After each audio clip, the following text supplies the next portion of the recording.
You already know this shirt. You don't need to be Brazilian to know it. You don't need to have watched a single game of football in your life.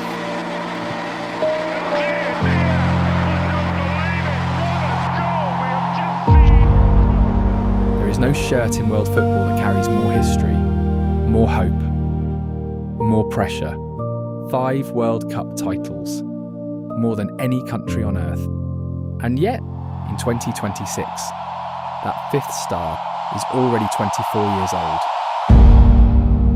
This is the story of Brazil, the last 30 years of their journey, the gods who came before, the scars they left behind, and the new generation carrying the flame into 2026.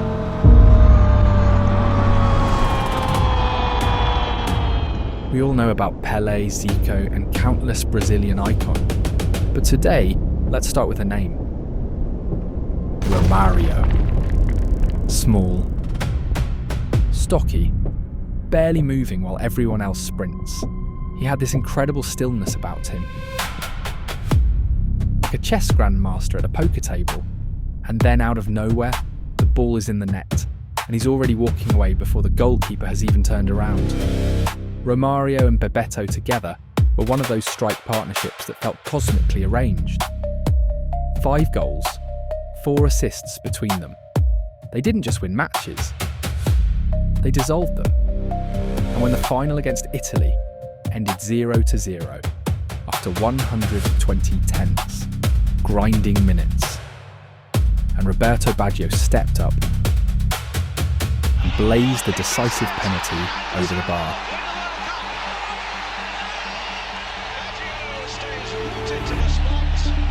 Brazil were champions of the world again, and the whole country lost its mind. Then came 1998, and one of the strangest, saddest nights in football history. By this point, Ronaldo, R9, the phenomenon, was 21 years old and already the best player on the planet. Not the best young player, not the best striker, the best. July 12th. The night of the final, against France. In their own stadium, nobody knows the full story. Even now, hours before kickoff, Ronaldo had a convulsive episode in his hotel room. His teammates were terrified. His name was left off the starting lineup, then mysteriously and put back on at the last minute. He played. He was a ghost. Zidane headed 2 goals before half-time. France won 3-0. And Ronaldo, the man who was supposed to be the hero, trudged off the field looking like someone who was already somewhere else entirely. And then the injuries came. 2 years of rehabilitation. The world wondered if we'd seen the last of him. We hadn't.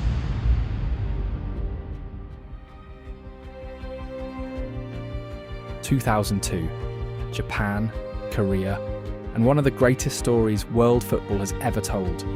This Brazil squad, this one, arrived with something that felt less like a football team and more like a fever dream. 7 games, 7 wins, 18 goals. Brazil went through that entire World Cup without losing a single match. A record no team has matched since. And Ronaldo? 8 goals. The Golden Boot. A brace in the final against Germany. And for the 5th time, Brazil are world champions. But before we leave 2002, we have to stop at quarter-final, because Ronaldinho did something that day that went beyond football. That free kick wasn't a moment of football. It was a statement. It was jogo bonito saying, "I'm still here." Brazil showed the entire world how this sport should be played. If you were told in 2005 that Brazil were arriving at the next World Cup with Ronaldo, Ronaldinho, Kaká, Adriano, Roberto Carlos and Cafu, what would you have said? It's already over, give them the trophy. And you'd have been completely wrong. France beat them 1-0 in the quarter-final. Zidane, 34 years old, on his last legs, supposed to be heading toward retirement, completely owned the game. The greatest Brazilian squad assembled in years, and a veteran on borrowed time had the audacity to simply be better than all of them on the day. The golden generation, the last generation of Brazilians who had grown up on the streets of São Paulo and Rio, improvising, inventing, and doing magic with the ball. They were going home. And the question that nobody wanted to ask was already in the air. Who comes next? The answer arrived from Santos. And he arrived the way all great Brazilian players arrive. Not with a press conference, not with a carefully managed reveal, but with a piece of skill so outrageous that the footage simply spread itself across the world. His name was Neymar da Silva Santos Jr. From Mogi das Cruzes, a working-class city in the interior of São Paulo state. He was skillful, he was quick, and he had that flair, the quality that all greatest Brazilian players always carried. Football analysts called it technical ability. Coaches called it movement. Older Brazilians watching from their living rooms called it by its real name. Jogo bonito. A player who could make you feel something again. A player who played football the way Brazil always insisted it should be played. As if it were a form of art rather than a battle between opponents. He was 19 years old and he was already the most exciting player in South America. And then, 2013, Confederations Cup, on home soil, against the best teams in the world. The final against Spain, not just any Spain, that Spain. Two-time European champions, reigning World Cup holders.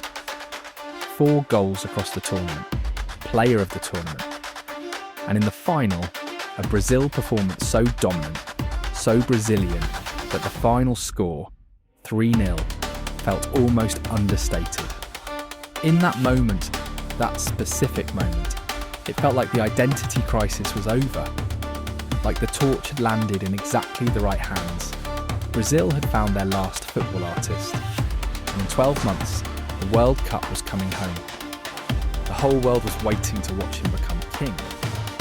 Brazil had not hosted a World Cup since 1950, and 1950 ended in what Brazilians call the Maracanazo, a devastating final loss to Uruguay that their grandparents still talked about like a wound that never fully healed. So the 2014 hosting was an enormous thing, a chance at redemption across 2 generations, a chance to do it at home, and they had Neymar. And in those 5 group stage and knockout games, Neymar had been exactly what the country needed. Sharp, decisive, carrying the team through moments that without him would have unravelled.